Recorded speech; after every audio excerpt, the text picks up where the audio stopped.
kasih yang sebesar-besarnya kepada Aisyah Kota Administrasi Jakarta Pusat yang telah menciptakan satu rumah seni Betawi Aisyah yang berada di Jalan Sabeni, Kecamatan Tanah Abang.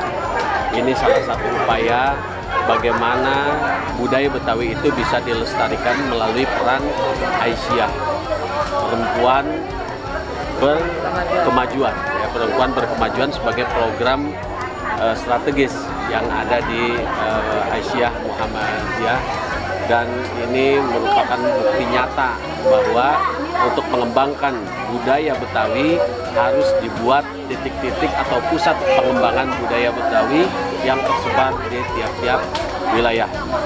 Output dari kegiatan ini sesungguhnya adalah kita ingin membentuk karakter masyarakat Jakarta yang memiliki landasan nilai-nilai kebudayaan Betawi yang tidak boleh luntur.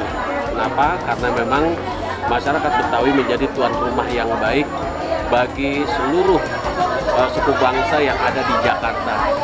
Dengan tuan rumah yang baik, sehingga interaksi bisa dilakukan secara penuh kondusif dan tercipta kohesivitas sosial yang baik. Jadi kemajuan Jakarta sesungguhnya adalah peran dari semua unsur, termasuk unsur masyarakat Betawi yang menjadi tuan rumah yang baik.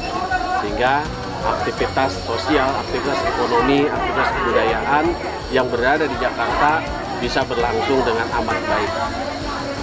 Untuk itu saya selagi ucapkan terima kasih atas ikhtiar yang dilakukan oleh teman-teman Aisyah Jakarta Pusat. Ke depan harapannya apa? Harapan ke depan, pusat-pusat atau rumah-rumah seni Betawi yang sudah diresmikan harus benar-benar disemarakan oleh aktivitas kebudayaan.